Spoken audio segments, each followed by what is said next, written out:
Welcome back to more FPL content. This will be the best wildcard team for Gameweek 21. There's still another week left until the next deadline, and there could be an updated version of this video. The same goes for the transfer tips, and keep your eyes peeled for my transfer plans and the team selection podcast as well. And of course, all the usual streams and Use Your Fantasy content will be returning to the channel in a couple of weeks' time. Smash the like button and subscribe if you're new if you enjoy my content. Our aim is to get this to 200 likes on YouTube and to keep on pushing towards new goals like 32,000 subscribers. We hit 30k and 31,000 very recently, so thank you very much for your support. Check all the links in the description below for my Patreon, the championships, the Discord server, FPL League, Drafthound, as well as Spotify. You can also find my Twitter, Instagram, and Blue Sky accounts down in the description. Just type in FPL Dylan or Dylan RCM and you can find me across all social media platforms. Without further ado, let's jump straight into it.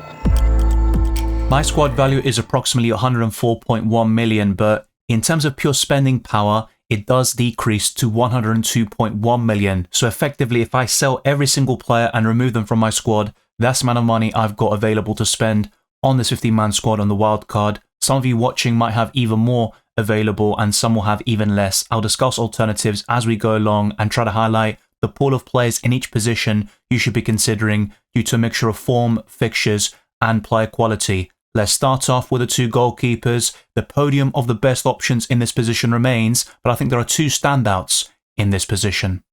Over the last two game weeks, Matt Sells has overtaken Jordan Pickford as the highest scoring goalkeeper in FPL. There's a 7-point difference, but Jordan Pickford has a game in hand, and it is against Liverpool, but it does form a double game week, which will probably happen in game week 24 or 25. And once that's confirmed, it will be discussed on this channel. And I think either one will be a brilliant option for your FPL team. There's only a 0.1 million difference in price tag, but I'd rather go for Jordan Pickford because Everton have superior fixtures and also that double on the horizon, whilst Nottingham Forest face Liverpool at home next, and despite having Southampton at home in Game Week 22, they've got some very difficult fixtures afterwards, and they're bottom of the fixture difficulty rating for the next 12 game weeks. But I think Nottingham Forest are still worth investing in defensively, so I certainly don't mind Sells. He will be second in my list of goalkeepers, despite the fact that his form is brilliant, 4 clean sheets in a row, and Nottingham Forest have won 6 consecutive Premier League games. But I would go for Jordan Pickford as your main goalkeeper. Let me know your thoughts down the comment section below. I think Raya remains third in the podium of best goalkeepers, but Sells and Pickford are definitely levels above in terms of value and also the ceiling because of saves and bonus points potential. But the backup option is going to be Fabianski, who might not even start in the next game, but once he's available, I think he'll get back into that West Ham side. Areola hasn't done too badly, but West Ham have considered 9 goals in Fabianski's absence, and I think he'd be a great option between the sticks as your backup. I know Dubravka would be the ideal one, but once Nick Pope returns from injury, I think he slots straight back into that Newcastle side, and therefore Dubravka is a very short-term option. Then you've got other options to consider maybe at a similar price tag. Fraser Forster isn't even one to consider right now, as Tottenham Hotspur have signed a goalkeeper, and it was Austin who started between the sticks against Newcastle. But for me, it's Fabianski or nothing as your backup option, and he'll be a set-and-forget choice until the end of the season, and he would only come in from time to time because the likes of Pickford, Sells, or Raya would be very competent options to be your number one every single week. So those are my two goalkeepers. If you have any other ideas, let me know down the comment section below as always. But let's now move on to the outfield players.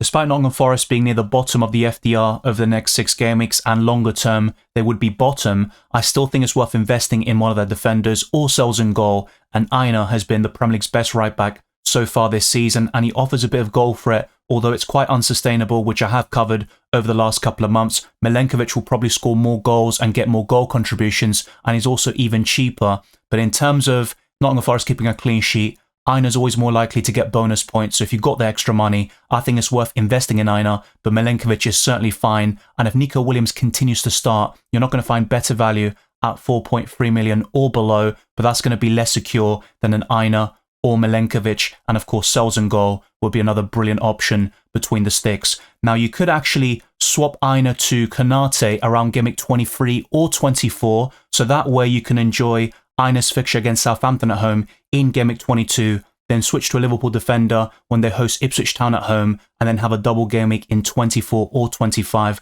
which is the likely scenario. But it is booking in a transfer, and I'd only do that if you've got 3, 4 or 5 transfers available and you aren't looking to book too many transfers elsewhere. So that will be something to consider. Konate would maybe be a better investment from the get-go at this point in time, but I also think Forest are still worth investment defensively, and that's why Aina makes the cut, and it could easily be Milenkovic, especially if you're struggling for funds. But I'm still going to go for a premium option, but not that kind of structure of 2 or 3 expensive defenders. But Gabriel does make it once again. Arsenal have kept 4 consecutive clean sheets at the Emirates. The last time they conceded in the Premier League at this stadium was against Liverpool, and they had an extremely depleted backline. But having said that, their record away from home has been shocking this season compared to what they did last campaign, and they haven't kept a clean sheet in 9 consecutive away matches there. So they need to improve on their travels, but at home, I think Arsenal are very strong, and despite all their injuries and issues, Timber's back from suspension, and I also think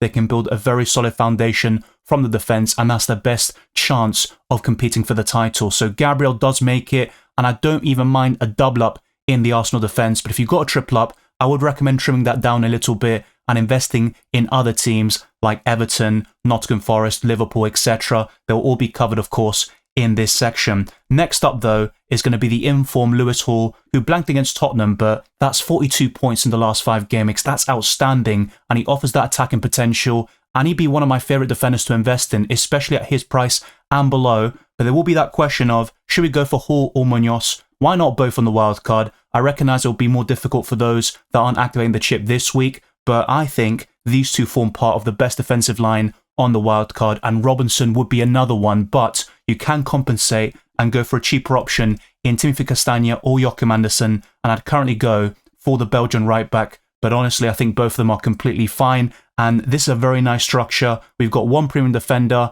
and I know you could argue it's too much money spent in this defensive line, that's understandable, but I still think it's quite reasonable. There's no Trent in here, and as mentioned before, you could go for Mykolenko or even Konate to replace Aina and get another double gameweek player for 24 or 25, but you're covering some of the best teams defensively in the country. In the case of Daniel Munoz, it's really for the attacking potential, as we all know, and the same goes for Lewis Hall, and Newcastle are in amazing form. This video is recorded before the Carabao Cup semi-final, the first leg between Arsenal and Newcastle, so as long as there are no injuries in those matches or the FA Cup, I think you should be good to go with this defensive line. Let's get the obvious names out of the way before focusing on the positions up for grabs in this midfield. Mohamed Salah remains the best FPL option in the game, but his performance against Man United was quite poor, and he got the goal, created 1 big chance for McAllister. I don't think he did anything else apart from that, but that's 11 consecutive game weeks where he has produced a return. It's an outstanding run. It will come to an end soon, and I think Nottingham Forest away could be the time where Salah finally blanks. He did it in the reverse fixture when Forest got a famous 1-0 victory at Anfield, and they're also a very competitive team, one of the few who can go to Liverpool and get a result. So I think Salah could struggle in this upcoming game week, but he's still worth keeping in the long term, especially with an upcoming double, which is on the horizon very soon. And I know he was a bit disappointing against Man United, and you can go against them for the captaincy this week, but I wouldn't go against them in terms of FPL and not having the Egyptian. Not yet, at least. Once we see maybe a pattern of Liverpool dropping off and Salah also struggling for form, that's where we can go against them. But until we see those signs on a consistent basis, I would hold Mohamed Salah. His stats are simply phenomenal, and even when he has a poor game, he gets on the score sheet and creates a big chance. Next up, though, is going to be Cole Palmer, who outscored Salah in Game Week 20 with a 10-pointer against Crystal Palace, despite Chelsea dropping points in 4 consecutive Premier League matches. He's by far the best Chelsea option, and they've got some good fixtures still in the short term, but in terms of these like double or triple ups, I wouldn't be looking to do that with Chelsea. I think 1 or 2 is the sweet spot, and I think Cole Palmer is by far the best option the Blues have to offer. And the same goes for Brentford and their talisman, Bryan Mbeumo, who got 19 points against Southampton, and it's completely understandable why some people sold Mbeumo a couple of weeks ago, but he is fixture-proof. He's a talismanic figure with decent underlying stats, and he's on penalties. I think he's the 3rd best midfielder in FPL, behind Salah and Palmer, but in terms of pure value, you could argue Mbeumo is number 1 in that regard, and he might be a set-figure option for me until the rest of the season, unless there's a massive dip in form or we get outstanding choices elsewhere. And there is one at a similar price who I'd rather invest in right now, but it's a question of timing because Mbeumo has Man City and Liverpool at home over the next 2 game weeks, and I don't mind that Man City fixture, but Mbeumo is benchable in Game Week 22. but Anthony Gordon won't be for the next 3, 4, 5 game weeks, especially given his recent form. The goal against Tottenham was lucky because it shouldn't have counted. Joelinton clearly handballed it, but Gordon has been consistently returning now for Newcastle, and you could also argue that Newcastle should have had a penalty where Anthony Gordon was elbowed in the face. So there's a few things here and there that you can argue either way, but Anthony Gordon is one of the best midfielders in FPL, and I have said for the last couple of weeks, I'd rather invest in him than Luis Diaz, Diogo Jota, and these Liverpool attackers, particularly in the midfield, but that's all subjective, of course, and I think Gordon makes up a very viable Newcastle triple-up considering their form and upcoming fixtures, but you don't need 3 Newcastle players, and that can change very quickly. We saw at the beginning of the campaign how inconsistent Newcastle were. Despite a promising start in terms of results, the performances weren't there, and I tripled up on Newcastle with Hall, Isak and Gordon, and it didn't really pay off. I probably went too early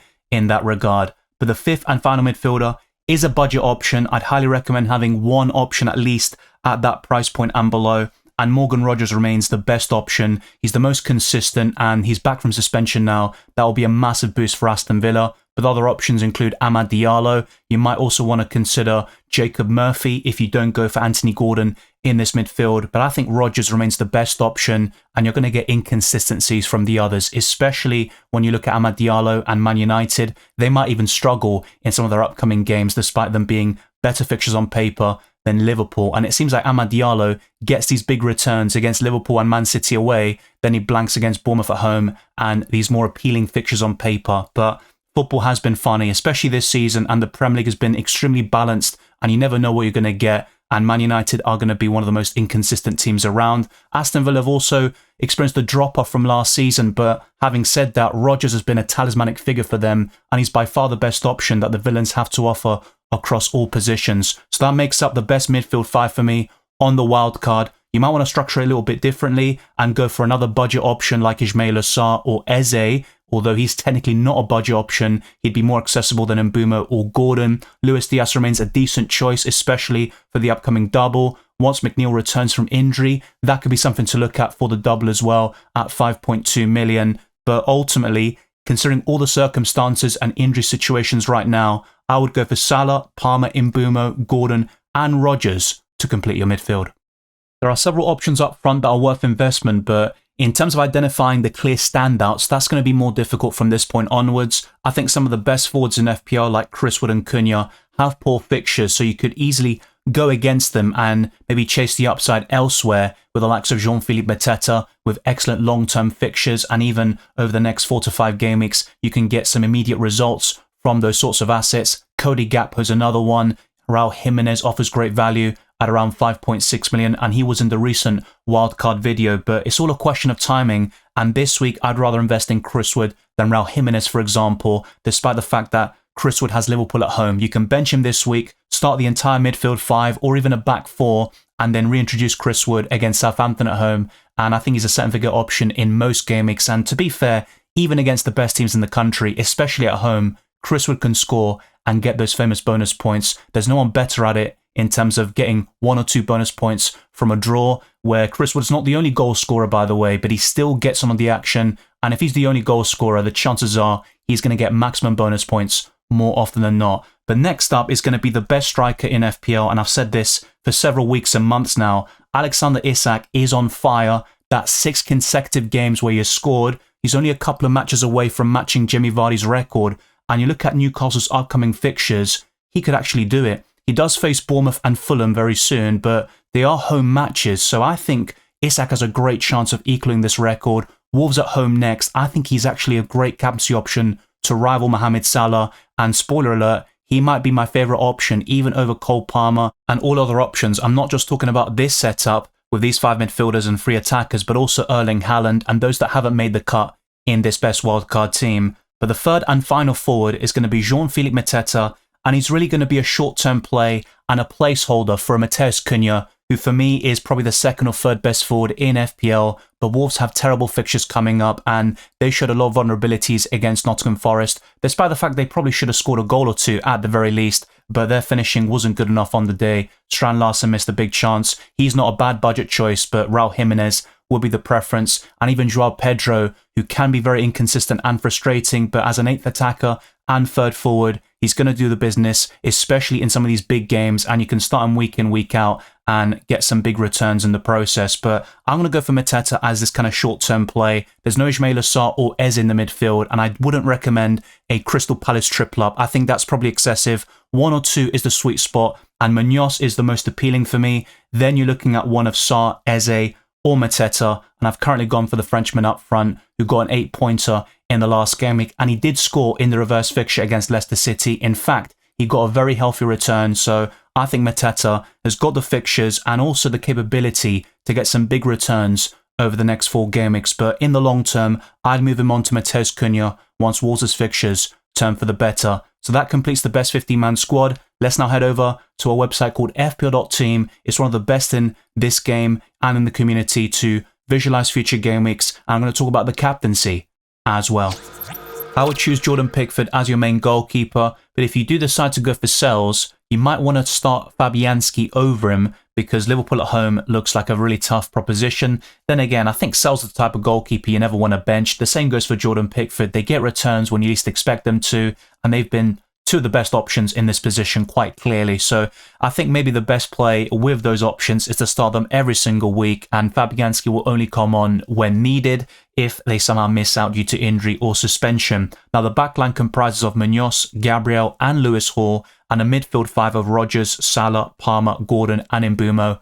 Mateta and Isak up front. At the bench comprises of Fabianski, Chris Wood, Castagna and Aina, but as I mentioned earlier, you might want to consider moving Aina to Konate from the get-go and having another Liverpool player in place for Double Gameweek 24 or 25. And you could also go for a Liverpool triple up and replace Mateta with Cody Gakpo, especially if you aren't looking to use the assistant manager chip on Arne Slot in that time frame when they've got a double and some decent fixtures on paper. So it all depends on chip strategy as well, and I would definitely recommend triple captaining Salah in that double game week. But for those that have already used the triple captaincy like myself, I think the temptation would be Arne Slot or even Sean Dyche maybe if Everton show some signs of improvement. But there is definitely a lot up in the air, and the assistant managership is throwing a curveball in FPL this season. With the captaincy though, I'm actually considering going against Salah this week. He has the armband here, or at least he did from before I created this team, but I am considering going for Isak instead of Salah because Forest have been that good this season and their performance against Wolves was very impressive. They probably were a bit fortunate to keep a clean sheet, but they have got so much quality in their team, especially offensively, and their defensive line is so structured, and you have to say Nuno Espirito Santo is doing a terrific job there at Nottingham Forest. The expected points of this team is 57.4, but it does increase if you go for Salah as captain, and it actually went down after the changes I just proposed, like Gakpo in for Mateta. So there's a lot of things you could change for your liking, and it also depends on your budget. Defensively, if you can't afford this team, maybe Timber for Gabriel could be not an ideal replacement, but also something that works for you in the long term. You might also want to consider a cheaper option than Konate in this position, even Kirkes, although on the wildcard or using free transfers,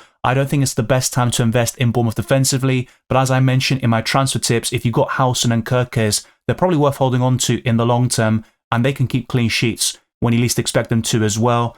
In the midfield, you might want to go for Eze or Sarr over Gordon or Mbeumo, and the same goes for Diaz for those that have got even more money left in the bank. And offensively, Matheus Cunha, João Pedro, and a few others like Raul Jimenez would definitely enter the equation. Don't discount Nicholas Jackson, but he is even more expensive, and considering Chelsea's recent form, I probably wouldn't invest in him right now.